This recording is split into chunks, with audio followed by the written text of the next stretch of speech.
I can play golf all day long. I can chop at bells from dusk till dawn. I can pay workers half their worth, cause retired folks can't survive. Whoa.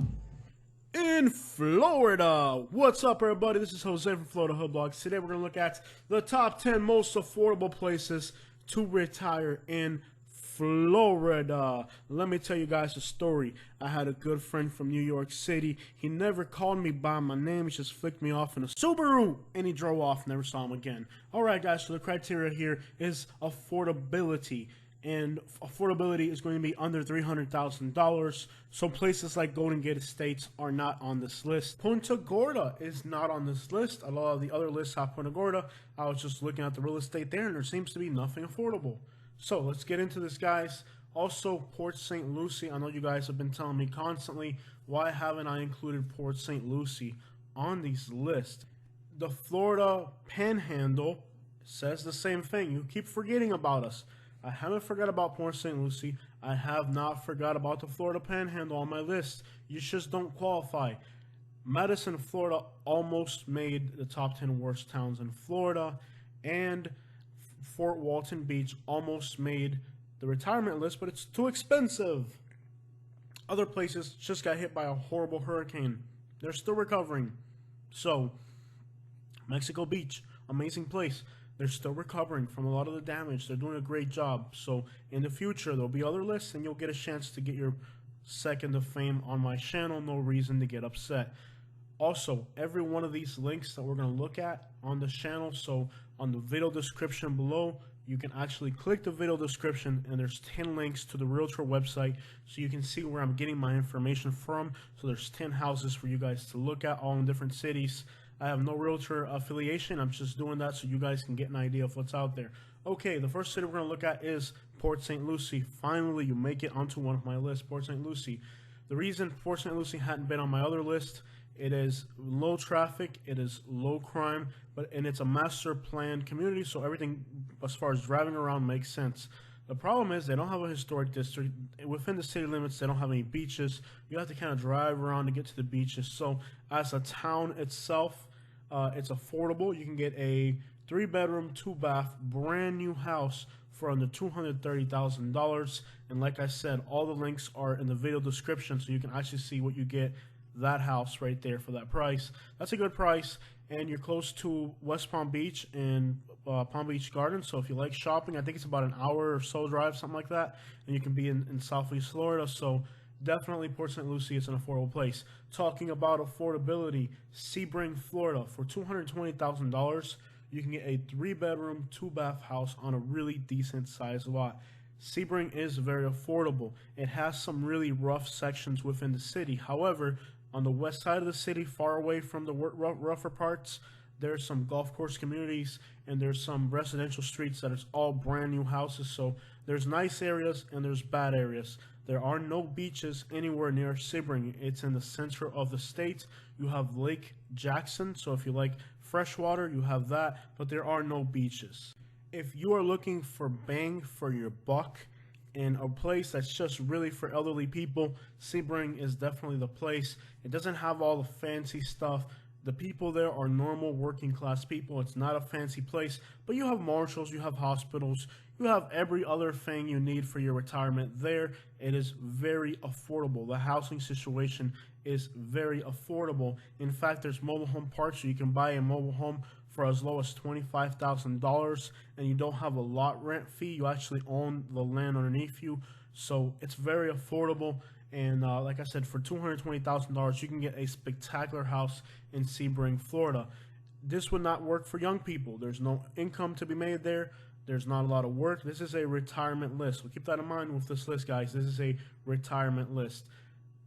Sebastian, Florida. If you like saltwater fishing, this is the place for you. This little quiet town does not have any crime at all. There was a time period when I was a teenager and my mom kicked me out for a few weeks and I lived in Sebastian where they had a crime spree of some sort. But it was a crime spree to end all crime sprees. I learned my lesson. It was so scary that I never again wanted to get in trouble with the law after this adventure that I had in Sebastian, Florida. Ever since then, the crime rate there has been really low. It's a very quiet, there's some historical homes. You have the Sebastian Inlet, which has some of the nicest fishing spots in the state of Florida. Joyce's Dock, famous fishing spot I totally recommend. Sebastian, Florida is a nice, quiet town. The houses are affordable. And again, you can ride all the way down to Southeast Florida. You're not too far away from that.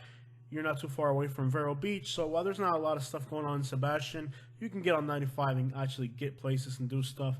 Sebastian is a very affordable town. For $270,000, you can get a 3-bedroom, 2-bath house with a pool. So it's affordable and it's very quiet, very peaceful. It's a place to, if you like fishing, if you like those little motorcycle bars and stuff like that, there's a lot going on in Sebastian. It's a pretty boring place. It's not as fun as, you know, Naples or Fort Myers or West Palm Beach. But if you want a quiet place that's affordable in Florida, this may be the little town for you. Frostproof, Florida. If you want bang for your buck, this place is going to give it to you. You can get a 3-bedroom, 2-bath house on like 3 acres. That's a lot of land for $220,000. By the way, that's not an old house. That is a newer house. The prices on real estate out here are incredible. And there's big lakes. They're worth a little bit more money on the big lakes, but if you're willing to get into that $300 ballpark, you can get an amazing house on a lake. It's a beautiful place to retire. Now, it is very quiet. There's no shopping. It's a historic little town with a historic little town center. If you look at the end of the screen, you can see the lake at the end of the town center. So it's a beautiful place.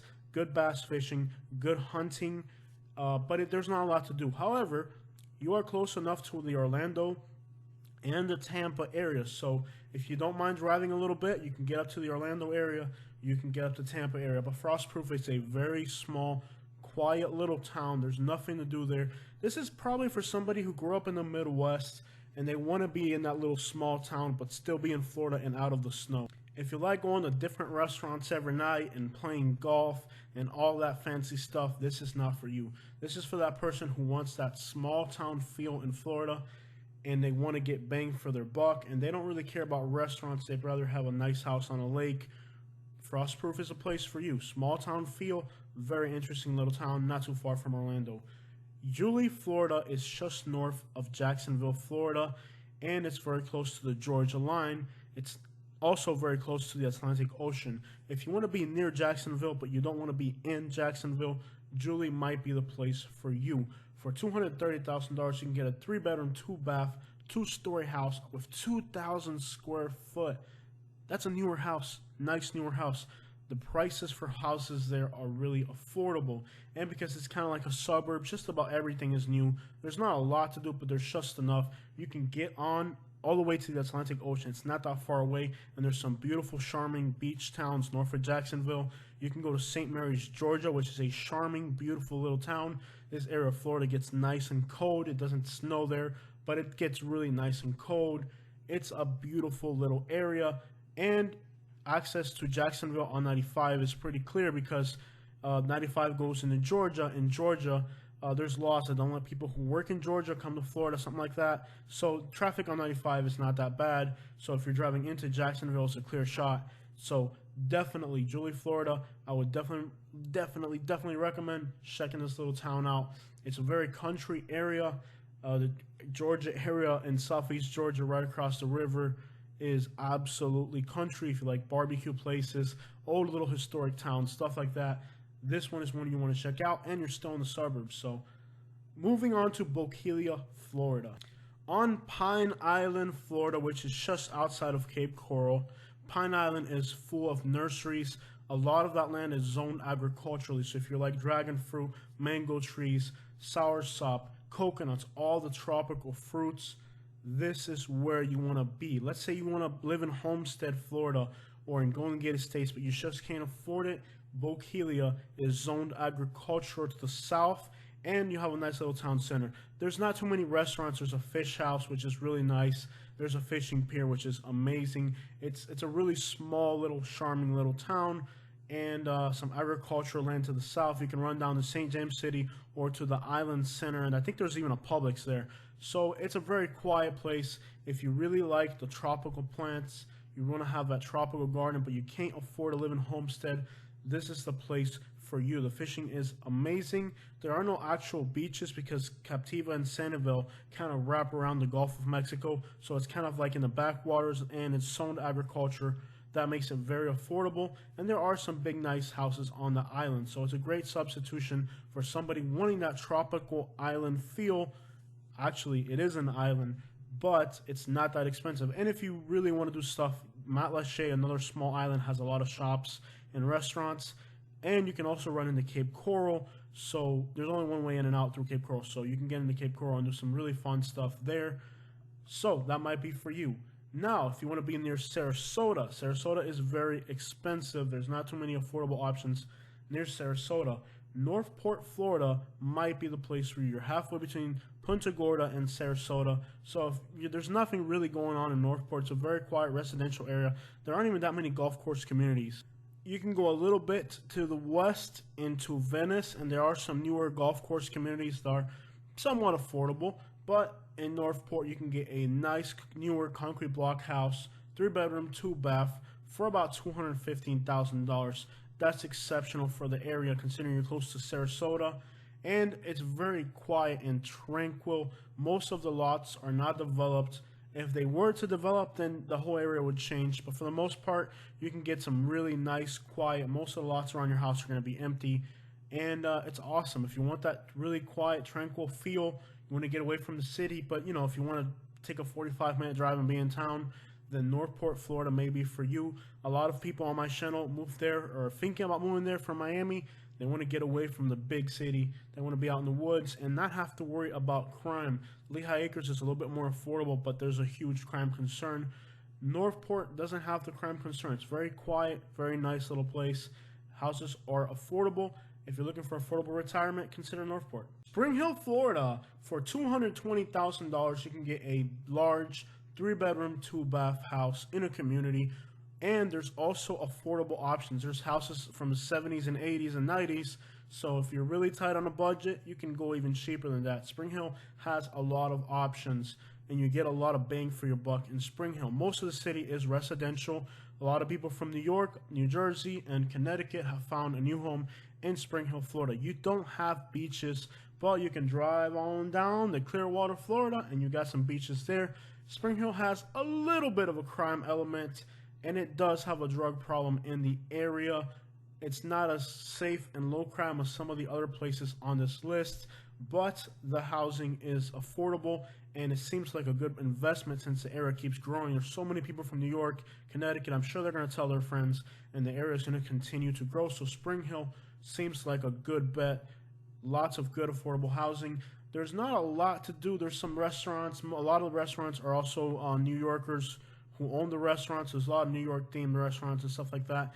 You have to get out of Spring Hill. It's mostly a residential and commercial area. There's not a lot of attractions or incredible things to do in Spring Hill, but the housing is affordable. The weather is a little bit colder than South Florida, so if you don't like the hot, humid time all the time, it's a little bit nicer. Spring Hill might be the place for you. A little bit of a crime and drug problem going on. That's about it. What else could you ask for in Florida? I mean, it's Florida. You're going to get drugs and crime. If you really want to get bang for your buck and a country feel, I know this says Hernando, Florida. Really, it's Citrus Springs, Florida. But Citrus Springs, Florida, Hernando, Florida, there's like 5 little towns there in one place, and they're all very different. Black Diamond is spectacularly expensive. Beverly Hills is like poor people place to live. Houses from the 60s and 70s and stuff like that. Hernando is kind of like Joe Dirtland, and then Citrus Hills is kind of like a retirement place. I'm recommending Citrus Hills. Citrus Hills is very country. For under $300,000, you can get a massive 4-bedroom, 2-bath house on an acre, probably with a pool. Look at the link below for the house there. You can get a lot of bang for your buck in Citrus Hills, Florida. Beautiful, quiet countryside. It's a lovely area. As the name suggests, nice rolling hills. Because of Black Diamond, which is a really fancy community, there are some really nice, high-end, clean restaurants and stuff like that. There's stuff to do in the area. It's not as boring as some of the other places on this list. and it's in a really nice area of the state as far as things to do. You might have to travel 45 minutes to go to the Homosassa River, or a little bit to get to Danang, to the Rainbow River, whatever. You can travel a little bit and be in some great areas. Okay, if you want to be in Southwest Florida, there are not too many options. Now, the city of Fort Myers has a neighborhood called Cypress Lakes. I know the listing says Fort Myers because that is the address. The neighborhood of Cypress Lakes is just to the south of the city of Fort Myers. It is a very low crime area, very affordable. There's not a lot of real estate in the area, but you can rent a condo for less than $1,200 on a lake. My mother-in-law lives in the area. I'm very familiar with the area. I've been there in the daytime, been there at night. Very low crime, very nice area. The houses are affordable, the rents are affordable. Fort Myers has high crime in a lot of neighborhoods. Luckily, South Fort Myers and the Cypress Lakes neighborhood is very nice. So if you're looking for just a really quiet area, the worst part in that area is Harlem Heights, I'm sorry. Harlem Lakes is a different story.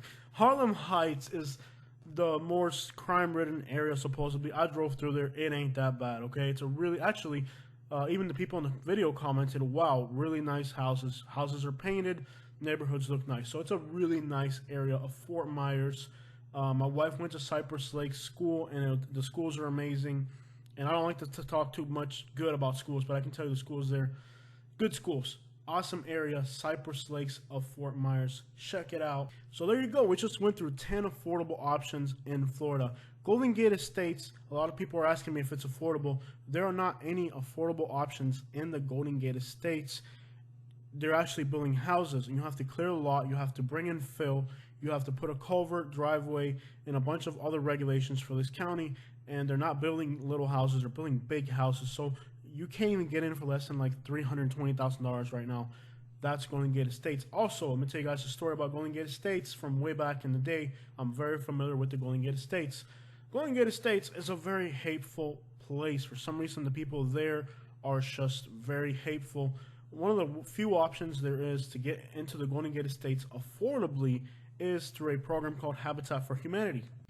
There are some very hateful people in the Golden Gate Estates. They do not like Cubans, and it seems that because Cubans are low-income people in this area, because things are not fair around here, most of the people who qualify for the Habitat for Humanity are Cubans. They're getting houses built for $180,000 that are probably worth like $300,000, and it really angers the local people. They've gone to my channel recently. In the last week, I've had 3 or 4 people commenting on my channel how angry they are that Hispanics are getting houses built for $50,000 less than what they're worth. It just angers them.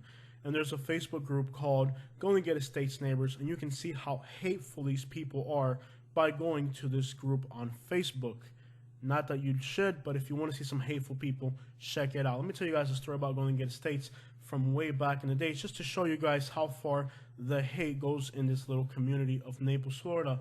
So there's a land, I used to collect scrap metal when I was like way younger, and I see this like riding lawnmower stuck in a ditch. So I thought maybe they were getting rid of it. So I go and I knock on the door, and I ask, hey, can I take that lawnmower? When I knock on the door, a woman opens the door, and what's in her hand? That's right, people are totally paranoid in the Golden Gate Estates.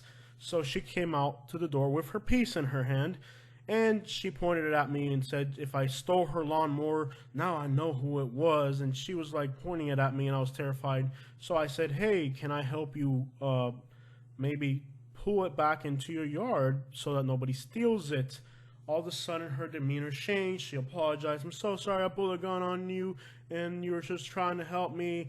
And all her demeanor totally changed. He said her husband, who was inside sleeping, didn't help her get the lawnmower stuck, as she had to mow the lawn because he was too lazy to mow the lawn. So she was mowing the lawn, and the lawnmower got stuck, and now it's out by the road, and somebody's going to steal it. So I used my truck to pull it back onto her lawn.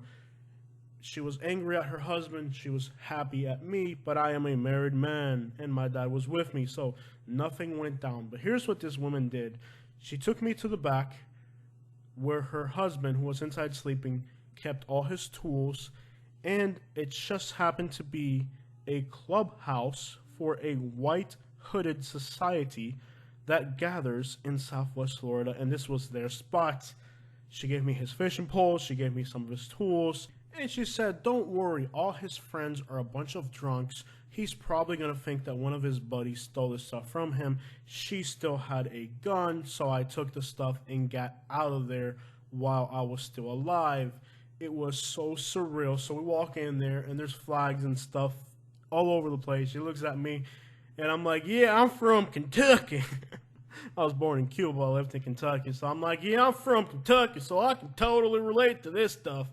But anyways, dude basically was a drunk person who was so lazy that the wife had to mow the lawn, and I helped her after she pulled a gun on me. Not like I had an option. Somebody pulls a gun on you, you're like, okay, I'm with you. What are we doing here? Moving the lawnmower? Let's bring it inside. You good? Okay, I'm good.